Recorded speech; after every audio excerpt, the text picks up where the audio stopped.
السلام علیکم معزز خواتین و حضرات، علی ممتاز آپ کے ساتھ ایک دفعہ پھر ایک نئی ویڈیو لے کر، اور یہ ایک سال کے بعد آپ کے لیے یہ ویڈیو لے کر میں آ رہا ہوں۔ اب اس ایک سال میں نے ویڈیو کیوں نہیں کی، اس کی جو اصل وجہ تھی وہ کچھ دوستوں کو معلوم ہے، کچھ کو نہیں معلوم۔ جن کو نہیں معلوم ان کو بھی ابھی پتہ چل جائے گا، اور وہ یہ تھا کہ میں دنیا ٹی وی سے وابستہ رہا اور پروگرام وہاں پہ کرتا رہا، اور جو میرا ان کے ساتھ کانٹریکٹ تھا جس پر مجھے عمل کرنا تھا، وہ کانٹریکٹ یہ کہتا تھا کہ آپ کہیں پہ بھی سوشل میڈیا پہ اپنی کوئی ویڈیو اپلوڈ نہیں کر سکتے، یا کہیں کسی اور ٹیلی ویژن چینل پر آپ نے اپیرنس دینی ہے تو وہ بھی منع تھا۔ لہٰذا میں نے اس پر عمل کیا، کیونکہ میں ان کے ادارے کا حصہ رہا ہوں، اور اب چونکہ میں ان کے لیے کام نہیں کر رہا ہوں اور اب میں آزاد ہوں، تو لہٰذا میں اب اپنا کانٹینٹ آپ کے لیے لے کر آ سکتا ہوں۔ وہاں پر میرا ایکسپیرینس کیسا رہا، یہ آنے والے دنوں میں انشاءاللہ میں آپ کے ساتھ ضرور شیئر کروں گا کہ ایک سال میں کیا کچھ ہوا، کیسے ہوا، اور کیا کچھ دیکھنے کو ملا، کیا کچھ سننے کو ملا۔ بہرحال آج کے اس ویڈیو میں ہم بات کرنے جا رہے ہیں ایران یو ایس جنگ کو لے کر، اور ابھی جو تازہ صورتحال ہے اس کو مد نظر رکھتے ہوئے میں آپ کو یہ بتاؤں گا کہ اب آگے کیا ہوگا۔ سب یہ جاننا چاہ رہے ہیں، سب پریشان ہیں کہ what next, what will happen now. یہ جنگ جو فروری کے اختتام کی جانب ہم بڑھ رہے تھے، ماہ رمضان تھا، شروع ہوئی، سب جانتے ہیں، اور پھر اس کے بعد جیسے جیسے ایونٹس انفولڈ ہوتے رہے یہ بھی ہمیں پتہ ہے۔ ایران نے اپنا دفاع کیا، ایران پر امریکہ نے حملہ کر کے پہل کی، آیت اللہ علی خامنہئی جو سپریم لیڈر ہیں تھے ایران کے، ان کو شہید کیا گیا، اور ساتھ میں جو ٹاپ لیڈرشپ تھی وہ بھی شہید ہوئی، جو ان کے اس وقت ساتھ اسی کمپاؤنڈ میں موجود تھے۔ اور پھر ایران نے جوابی وار جیسا کیا، اس کے بارے میں پہلے سے کسی کو علم نہیں تھا، سرپرائز تھا سب کے لیے۔ امریکہ جیسا ملک کہ جس کے پاس انٹیلیجنس موجود ہے، سیٹلائٹ امیجز موجود ہیں، امریکہ بھی ایکسپیکٹ نہیں کر رہا تھا کہ ایران کا جواب اتنا بھرپور ہوگا، اور ان کی اسٹریٹجی یہ ہوگی کہ وہ یو اے ای، سعودیہ، قطر، کویت، عراق، ان تمام جو خلیجی ممالک ہیں ان کو نشانہ بنائیں گے ڈرونز کے ذریعے، میزائلز کے ذریعے۔ اور جب یہ امریکہ نے دیکھا کہ ایران کی جو حکمت عملی ہے، اور ایران کے پاس جو ان کا آرسنل ہے، جو ان کے پاس ایمونیشن ہے، جو میزائلز ہیں، جو ڈرونز ہیں، وہ سٹاک ان کے پاس بے تحاشا ہے، اور پہاڑوں کے نیچے زیر زمین وہ انہوں نے پہلے سے ہی تیاری کر کے، جو گزشتہ 40 سال سے تیاری ایران کر رہا تھا وہ اسی دن کے لیے کر رہا تھا، تو منہ توڑ جواب دیا ایران نے، اسٹریٹ آف ہرموز کو بند کر دیا، تیل کی جو ترسیل ہے ان تمام خلیجی ممالک سے وہ رک گئی، اور پیٹرول پرائسز نے شوٹ اپ کیا، اور اس حد تک اوپر چلی گئیں کہ پوری دنیا میں پرائسز بڑھنا شروع ہو گئیں، پاکستان بھی اس سے افیکٹ ہوا۔ اب کیا ہونے جا رہا ہے؟ سب سے پہلے تو ایک دفعہ پھر میں بتا دوں کہ ہمارے ملک میں ہماری جو حکومت ہے وہ آئی ایم ایف کی وجہ سے، اور ویسے بھی ٹیکسز کلیکٹ کرنے کا آسان طریقہ ہوتا ہے، پیٹرول پہ پیٹرولیم لیوی لگا دی جاتی ہے، ٹیکسز اتنے لگا دیے جاتے ہیں کہ جو اصل پرائس ہے پیٹرول کی وہ کم ہوتی ہے، ڈیزل کی جو پرائس ہے وہ کم ہوتی ہے، لیکن یہ جو ٹیکسز لگائے جاتے ہیں ان ٹیکسز کی وجہ سے وہ پرائس بہت زیادہ بڑھ جاتی ہے۔ جیسے کہ ابھی بھی پچھلے ہفتے پیٹرول مہنگا کیا گیا، ڈیزل بھی، اور پرائس پیٹرول کی اب برابر ہو چکی ہے، اور آنے والے دنوں میں اسی خدشے کا اظہار کیا جا رہا ہے کہ یہ پرائس مزید بڑھ سکتی ہے۔ تو پہلی بات تو آج یہ نوٹ کر لیں کہ پیٹرول پرائسز مزید بڑھنے جا رہی ہیں۔ جنگ جو سیز فائر ہوا تھا پاکستان کی کوششوں کے نتیجے میں، وہ اب سیز فائر مجھے ختم نظر آتا ہے۔ اگر کوئی کہہ رہا ہے کہ جی نہیں ابھی سیز فائر برقرار ہے اور کوششیں ہو رہی ہیں، کوششیں ضرور ہو رہی ہوں گی، لیکن وہ سیز فائر اب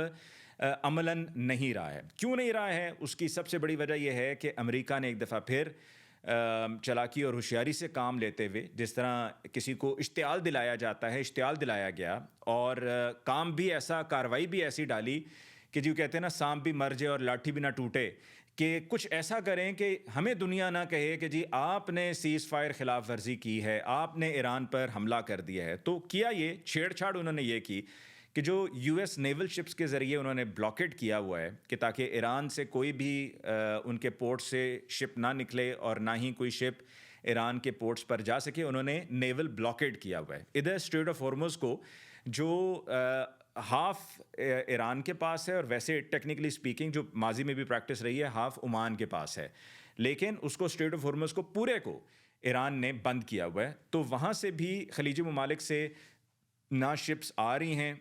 تیل لے کر نکل رہی ہیں، اور بہت کوئی اکا دکا ہے جس طرح پاکستان آئی ہیں، اور نہ ہی اسی طرح سے شپس وہاں پر گڈز لے کر ان تمام خلیجی ممالک میں جا پا رہی ہیں، اور وہاں پر سچویشن کرٹیکل ہوتی جا رہی ہے۔ اگر ہم یو اے کی بات کریں تو وہاں پر گڈس پر وہ بہت ڈپینڈ کرتے ہیں، پانی اپنا ان کے پاس نہیں ہے تو لہٰذا ڈیسیلینیشن کے ذریعے ہوتا ہے، گڈس بھی سارے باہر سے آتے ہیں، تیل ان کے لیے بڑا امپورٹنٹ ہے، ریونیو جنریٹ کرنے کے لیے وہ تیل نکل نہیں پا رہا ہے، ٹورسٹ وہاں پر جاتے ہیں اس سے ریونیو جنریٹ ہوتا ہے، ٹورسٹ نہیں جا پا رہے ہیں. سو سچویشن یو اے کے لیے اور دیگر اور خلیجی ممالک کے لیے بھی بڑی کرٹیکل ہے، اور ایران کا یہ کہنا ہے کہ یہ سب ایلائز ہیں امریکہ کے اور ایران کے، اس وجہ سے وہاں پر ہم ان کو نشانہ بناتے رہے اور اب بھی ان کو نشانہ بنایا جائے گا. اور ابھی کچھ دن پہلے یہ کہہ بھی دیا گیا تھا کہ ایران ان تمام خلیجی ممالک بالخصوص یو اے کو نشانہ بنائے گا. دوسری طرف یو اے نے اب سے کچھ ہی دن پہلے، کیونکہ یو اے کی بھی اپنی انٹیلیجنس ہے اور امریکہ کے ساتھ معاونت میں ان تک معلومات پہنچتی رہتی ہیں، تو یو اے نے اپنے سٹیزنز کے لیے یہ الرٹ جاری کیا تھا کہ اگر وہ ایران اور اسی طرح سے دیگر اور کچھ ممالک میں موجود ہیں تو وہ وہاں سے فوری طور پر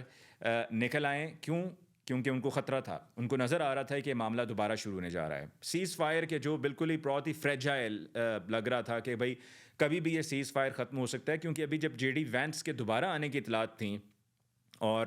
ساتھ میں جیریڈ کشنر کے بھی اور اسٹیو وٹکوف کے بھی آنے کی اطلاعات تھیں اور وہ آتے آتے رہ گئے، تو وہیں پر لگ رہا تھا کہ کام اب گڑبڑ ہے، صورتحال کسی دوسری طرف جا چکی ہے. ٹرمپ کیا چاہتے ہیں؟ ٹرمپ کو چاہیے فیس سیونگ. ٹرمپ یہ چاہتے ہیں کہ وہ یہ دنیا کو بتا سکیں، امریکیوں کو بتا سکیں کہ ہم جنگ جیت چکے ہیں، جبکہ ایسا نہیں ہوا ہے. ٹرمپ اور ان کی ایڈمنسٹریشن میں لوگ موجود، خاص طور پہ پیٹ ہیکسیت جو ان کے سیکٹری جنگ ہیں، سیکٹری آف وار، ان کی بھی جو جب ہیئرنگ ہوئی ہے، ابھی کنگریشنل ہیئرنگ ہوئی ہے، تو اس میں بھی ان سے جو سخت سوالات پوچھے گئے ہیں ان کے پاس جواب نہیں تھا. وہ آئیں بائیں دائیں شائیں ادھر ادھر کے جواب دیتے رہے ہیں. جس طرح انہوں نے اپنے ایک بیس کے بارے میں کہا کہ جی اٹ واز فورٹیفائڈ، لیکن جو وہاں پر زخمی ہوئے فوجی انہوں نے جو آ کر بیان دیے ہیں اس سے یہ پتہ چلتا ہے کہ ان کو کوئی ایئر سپورٹ نہیں تھی، اور اس طرح سے وہ فورٹیفائڈ، یعنی کہ ان کو فورٹیفائڈ سے مراد ایک قلعہ ہے اور اس کو اس طریقے سے محفوظ بنایا گیا ہے، وہ محفوظ نہیں بنایا گیا تھا. تو شدید تنقید امریکہ پر امریکیوں کی طرف سے ہو رہی ہے کہ آپ نے اس جنگ میں ایک دفعہ پھر قدم رکھا ہے جو کہ جنگ آپ کی نہیں تھی، اور ٹریلینز آف ڈالرز کا نقصان ہو رہا ہے اکانومی کو، ساتھ میں پوری مڈل ایسٹ کو نقصان ہو رہا ہے، پاکستان میں پیٹرولیم پرائسز بڑھ رہی ہیں. تو اب آج جو ہوا وہ کیا ہوا کہ جیسے کہ میں نے کہا کہ شرارت کی امریکہ نے اپنی جو نیول شپ ہے اس کو بھیجنے کی کوشش کی تھرو اسٹریٹ آف ہرمز، یعنی کہ آبنائے ہرمز کے میں سے گزارنے کی کوشش کی. لیکن ایران کے جو سرحدی علاقے ہیں، جو ساحلی علاقے ہیں، ان کے پاس سے نہیں، یعنی کہ جو ایران کا کمپلیٹ ایک طرح سے ٹیریٹوریل کنٹرول ہے، اور جو اس پٹی پہ بھی جو ابنائے ہرمز کی جو پٹی ہے، اس پٹی کے اوپر بھی جہاں تک ایران کا کنٹرول ہے اس سے ہٹ کے عمان کے پاس سے وہ گزارنے کی کوشش کی. لیکن ایران یہ کہتا ہے کہ جی جو بھی کوئی ابنائے ہرمز سے گزرنے کی کوشش کرے گا ایران کی مرضی کے بغیر، ایران کی اجازت کے بغیر، تو اس کو نشانہ بنایا جائے گا. تو اسی طرح سے یو ایس نیول شپ وہاں سے گزر رہی تھی کہ اس کو ایران کی طرف سے پہلے وارننگز جاری کی گئیں. یہ نہیں کہ ان کو بس بغیر کوئی وارننگ دیے ان پر حملہ کر دیا گیا، ان کو پہلے وارننگز جاری کی گئیں، ان کو بتایا گیا کہ آپ کو ہم وارن کر رہے ہیں کہ آپ یہاں سے نہ گزریے، لیکن وہ پھر بھی وہاں سے گزرے، جس کے نتیجے میں ایران نے نشانہ بنایا. پھر اس کے بعد کیا ہوا؟ اس کے بعد ہوا یہ کہ یو اے میں جو وہاں کے رہنے والے ہیں لوگ، ان شہریوں کو ان کے موبائل فون پر الرٹ موصول ہونا شروع ہوئے. ان الرٹس پہ یہ لکھا گیا کہ محفوظ مقام پر آپ فوری طور پر منتقل ہو جائیں، کیونکہ ہم جو میزائلز ہیں اٹیک اس کو انٹرسیپٹ کر رہے ہیں. اور اس کو انٹرسیپٹ کرتے ہوئے 3 میزائل داغے گئے تھے، ان میں سے 2 کو انٹرسیپٹ کر لیا گیا. ایک کے بارے میں یہ کہا جاتا ہے کہ وہ جو فجیرہ آئل فیسلٹی ہے جہاں پر 3 بھارتی بھی زخمی ہوئے ہیں اس میزائل اٹیک کے نتیجے میں، وہ تیسرا میزائل جا کر ہٹ کیا. دوسری طرف یو اے کی طرف سے کہہ دیا گیا ہے کہ it has the right to respond, یعنی کہ وہ جواب دینے کا حق رکھتے ہیں اور وہ جواب دیں گے. اب صورتحال بڑی تشویشناک ہے. مجھے یہ لگتا ہے اور میری معلومات کے مطابق یہ سیز فائر اب ختم ہو گیا ہے. 24 گھنٹے کا ٹائم دیا گیا ہے ڈونلڈ ٹرمپ کی طرف سے ایران کو، لیکن عین ممکن ہے کہ ایران پر یو ایس اور اسرائیل دوبارہ حملہ کرنے جا رہے ہیں. تیل کی پرائسز بڑھنے جا رہی ہیں، پاکستان پر اس کا فوری طور پر امپیکٹ آنے والا ہے. اور یہ جنگ کہ جس کے تھمنے سے، جس کے سیز فائر سے دنیا کو کسی حد تک اطمینان کا اظہار دنیا کی طرف سے کیا گیا تھا، وہاں پر اب بے چینی پائی جاتی ہے کہ یہ جنگ دوبارہ شروع ہو گئی ہے۔ اس کا نقصان یقیناً سبھی کا ہے، ایران کا بھی ہے، اور اس اب موجودہ جو کرنٹ ڈیولپنگ سچویشن ہے اس کے اندر میری اطلاعات کے مطابق اور جو مجھے نظر آ رہا ہے کہ ایران پر حملے شدید ہوں گے اور ایران کے لیے نقصانات بھی زیادہ ہوں گے، جن کا ان کو پہلے سے ہی ظاہری بات ہے تیاری ان کی موجود ہے۔ لیکن دوسری طرف یہ کہ جو یو اے ای اور دیگر کنٹریز ہیں ان پر بھی اٹیک ہوگا، پہلے بھی ہوتا رہا اور وہاں پہ بھی خاصا نقصان ہوگا۔ تو ہم یہ دعا کر سکتے ہیں کہ صورتحال بہتر ہو جائے، ہم یہ دعا کر سکتے ہیں کہ یہ جنگ مکمل طور پر ختم ہو جائے، سینٹی مسٹ پریویل، کیونکہ اس میں نقصان پوری دنیا کا ہو رہا ہے۔ اسٹریٹ آف ہرمز بند ہے اور ادھر سے نیول بلاکیڈ بھی چل رہی ہے، اور ایران کی طرف سے جو پرپوزل دیا گیا تھا اس کو کئی پرپوزلز فلوٹ ہوئے ہیں، لیکن امریکہ نے ان تمام پرپوزلز کو مسترد کیا ہے۔ جو آخری پرپوزل تھا اس میں یہ تھا کہ جی جنگ کو روکا جائے گا، اسٹریٹ آف ہرمز کھولا جائے گا، ادھر سے یو ایس نیول بلاکیڈ کو ختم کیا جائے گا، اور اس کے نتیجے میں بیٹھ کر دوبارہ بات ہوگی۔ اور جب دوبارہ بات ہوگی، جب دوسرا مرحلہ شروع ہوگا، تو اس میں پھر جو نیوکلیئر اعتراضات ہیں امریکہ کو لے کر کہ جی نیوکلیئر ویپن ایران کو بنانے نہیں دیا جا سکتا، یا ان کو یہ اسپیس نہیں دی جا سکتی ہے کہ وہ نیوکلیئر ویپنز بنائیں یا نیوکلیئر ویپنز ان کے پاس ہوں، تو وہ دوسرے مرحلے میں ہوگا۔ لیکن امریکہ یہ کہتا ہے کہ نہیں، وہ دوسرے مرحلے میں نہیں، وہ پہلے ہی مرحلے میں ہوگا اور وہ اس کا حصہ ہوگا، تو بات آگے بڑھے گی۔ پاکستان کی طرف سے بھرپور کوششیں کی گئی ہیں، لیکن جو سپوائلرز ہیں، جو اس امن کے دشمن ہیں، جو اپنی سیاست اور اپنے مفادات کی وجہ سے یہ امن ہونے نہیں دے رہے ہیں، وہ ایک بار پھر بیچ میں کود پڑے ہیں، اور ان کی وجہ سے اب صورتحال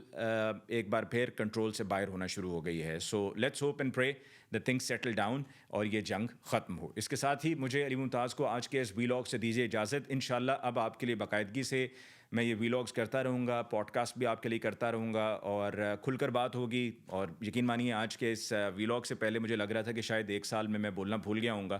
شاید بول بھی نہ پاؤں گا، شاید بات کو مکمل بھی نہ کر پاؤں گا، جملے کو مکمل بھی نہیں کر پاؤں گا،